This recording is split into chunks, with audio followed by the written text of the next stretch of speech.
Picture a scene that most of us can only dream of.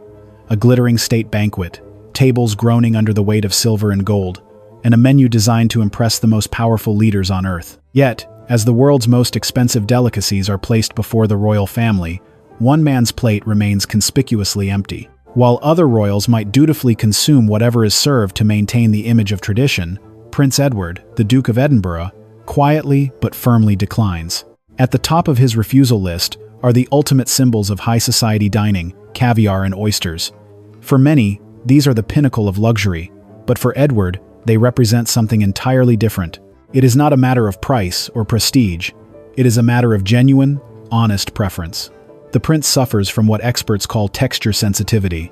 To him, the cold, slimy sensation of a raw oyster or the salty, popping texture of caviar is not a treat, it is an ordeal. Former royal chef Patricia Longman once recalled a moment that perfectly captured this side of his character. She remembered how the prince was remarkably candid about his tastes. Instead of making excuses, he would simply tell the kitchen staff that while he understood why others appreciated such things, they were simply not for him. He would much rather have a simple, well-prepared dish than a spoonful of expensive fish eggs just to satisfy a protocol. This reveals a profound level of self-confidence that is rare even within the palace walls. In a world where every move is scrutinized, eating caviar is often a performance, a way to signal one's status and sophistication. By refusing to participate in this culinary theater, Edward is making a quiet statement. He is prioritizing his own authenticity over the expectations of his title. He believes that the true measure of a man is not found in the expensive items he consumes, but in the courage to be himself, even when the cameras are rolling. Before we move on to his even more surprising habits, if you find this look into royal life fascinating, please take a second to hit the like button and subscribe to our channel. It helps us bring more of these stories to you. And tell us in the comments, if you were a royal, would you eat something you hated just to follow tradition? But oysters or caviar are just a story of personal preference. There are things Edward refuses for the sake of an ironclad discipline regarding his health, a level of self-control that few royals manage to maintain well into their 60s. Let us see just how strict he has been with himself in the next section. If you look at photographs of the Duke of Edinburgh from 30 years ago compared to today, the most striking thing is how little he has changed. In an era where many find their physiques softening with age, Edward has maintained a remarkably lean and energetic frame. This isn't merely a matter of good genetics, it is the result of a quiet, decades-long battle against the culinary excesses of palace life. While the royal kitchens are famous for their mastery of classical French cuisine, Edward has spent years turning away from its most indulgent elements, specifically heavy cream-based sauces and overly sweet desserts. For generations, royal dining meant drowning vegetables and meats in rich butter and thick creams. To many, this was the very definition of luxury. But to Edward, these sauces are what he calls noise. He believes that if you are eating high-quality salmon or organic vegetables, you should actually taste the food, not 8 variations of butter. Former royal chef Martin Haddon once observed that the prince always requested his food to be prepared simply. He wanted the ingredients to stand on their own, refusing to let his plate become a chef's artistic statement. This preference for simplicity isn't just about taste, it's about clarity. By avoiding the suffocating nature of rich sauces, he stays sharp and ready for his demanding schedule. This discipline extends even to the most tempting part of any meal, the dessert course. While his siblings might indulge in elaborate puddings or chocolate confections, Edward is known to skip dessert entirely. If he does participate, it is usually a small portion of fruit or cheese. Chef James Crawford noted that the prince viewed dessert as almost unnecessary, a distraction from the meal itself. This isn't about a fad diet or deprivation. It's about a fundamental belief in moderation. For Edward, true elegance is found in restraint.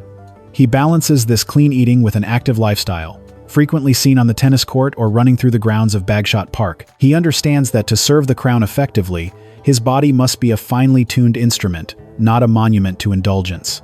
Being disciplined with oneself is one thing, but Edward's refusal of the heritage dishes that his father, Prince Philip, absolutely adored is another story, entirely one that speaks to a profound shift between the generations. Was this simply a matter of health, or was it a quiet, subtle form of rebellion against the old ways? We explore that fascinating tension next. To understand Prince Edward's palate, one must first understand the dining table he grew up around. It was a world governed by the tastes of his parents, Queen Elizabeth II and Prince Philip individuals, who were shaped by the frugality of the post-war era and the rugged traditions of the Scottish Highlands. For the older generation of royals, Eating nose to tail was not a trendy culinary movement. It was a matter of duty and virtue. This meant that organ meats, kidneys, liver, tongue, and tripe were staples of the palace menu. Prince Philip, in particular, was known to relish a breakfast of deviled kidneys, viewing the consumption of the whole animal as a sign of respect and practicality. However, as Edward came of age, he became the first senior royal to quietly draw a line in the sand against these hereditary habits. While he deeply respected his father's stoicism, Edward simply could not share his enthusiasm for offal. Former royal chef Martin hadn't recalled that while the kitchens were frequently tasked with preparing rich, iron-heavy dishes for the Duke of Edinburgh, Prince Edward would politely but consistently decline them. To Edward, the soft, gelatinous texture of organ meats was fundamentally unappealing. He represented a shift in the royal psyche, a transition from eating out of necessity and tradition to eating based on personal refinement and choice. This generational gap is equally evident in his relationship with global spices. Despite spending decades traveling, the Commonwealth from the bustling markets of India to the vibrant street stalls of Southeast Asia, Edward has remained a traditional Englishman at heart when it comes to heat. While the younger generation of royals, like Prince William or even King Charles, have openly embraced contemporary multicultural flavors and intense curries, Edward's palate remains rooted in the mild, subtle seasoning of his youth. Former Royal Protection Officer Timothy Lawrence once noted that while the prince would attend official dinners in countries famous for their fiery cuisine and handle the experience with immense grace, it was clearly a task to be managed rather than a pleasure to be savored. He would eat slowly, drink plenty of water, and never request a bland version of a national dish out of respect. But at home at Bagshot Park, the spices are kept strictly under control. This isn't a rejection of culture, but an honest embrace of his own identity. He honors the past, but he refuses to be bound by Quinn that no longer serve him. Generational differences might just be a matter of taste, but there is one specific dish that Edward refuses not because of his palate, but because of a powerful moral statement that eventually won the respect of animal lovers worldwide. It was a decision that put him at odds with centuries of royal protocol. What was this controversial food, and why did he choose to stand alone? We reveal that principled stand next. For decades, one particular dish has reigned supreme at the world's most elite gatherings, symbolizing the height of culinary luxury: foie gras. Yet, for Prince Edward, this rich delicacy represents a boundary he is unwilling to cross. His refusal of foie gras is perhaps the most significant revelation of his character, as it marks the point where his personal conscience outweighs centuries of royal protocol and diplomatic expectation. While other members of the royal family traditionally accepted the dish at state banquets to avoid offending their hosts, Edward's no has been consistent and unwavering for over 30 years. This principled stand can be traced back to his unique career outside the palace walls. As a professional in television production, Edward was exposed to contemporary activism and investigative documentaries that many of his peers were shielded from. He saw the footage of the force-feeding process used to produce the delicacy, and for him, the glamour of the dish could never mask the reality of its production. A defining moment occurred during a high-profile state dinner in France in 1997. In the very heart of the country, where foie gras is a national treasure, Edward chose to select only vegetables and bread when the dish was served. It was a silent, graceful, but powerful protest. He didn't make a scene or a political speech. He simply refused to participate in a tradition he found morally indefensible. Chef David Willis, who served the Duke and Duchess at Bagshot Park, confirmed that this was not a public stunt. The dish has never once appeared on the prince's private menu. This refusal highlights Edward's role as a truly modern royal. He understands that a title does not exempt one from ethical responsibility. Rather, it provides a platform to lead by example. By quietly removing foie gras from his life, he showed that the monarchy can evolve and align itself with modern values of compassion and animal welfare. It is a testament to a man who is comfortable standing alone if it means standing for what is right. Ethics on the dinner table is one thing, but even when a meal is perfectly ethical, Edward will still refuse it if it is presented in a way he calls empty theater. You might be surprised by the sheer disdain he holds for the world's most prestigious and expensive restaurants. How does a man with access to the finest chefs on earth end up preferring a simple plate of fish and chips? We explore his war against pretentious food next.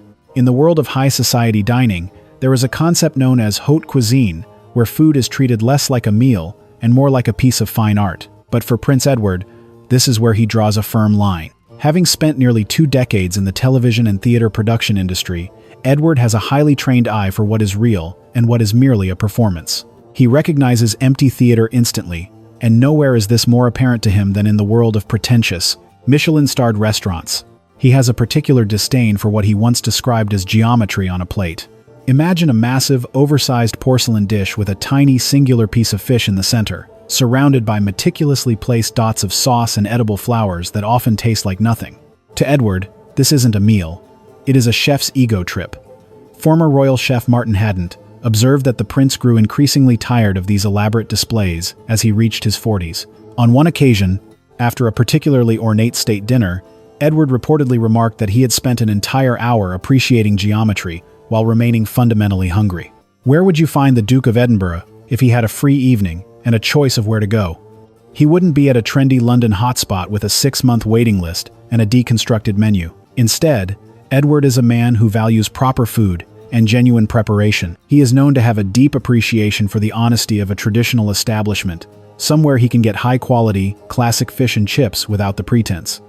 To him, there is more integrity in a perfectly fried piece of cod than in a nitrogen-chilled foam or a gold leaf-covered dessert. He wants to eat well and feel satisfied, not intimidated or patronized by a menu he needs a dictionary to understand. This rejection of fancy food is a reflection of his broader life philosophy.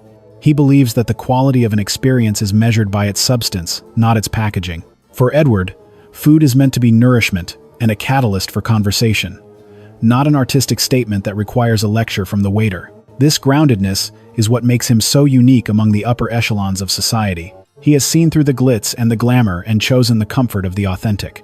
And finally, what makes Edward most different is his attitude towards what is considered the heart of royal life. He has quietly pushed aside a privilege that millions of people around the world crave, all for the sake of something much more practical: efficiency. What is this royal staple that he finds so incredibly tedious? And why is he the only one brave enough to say so? We reveal his final secret next.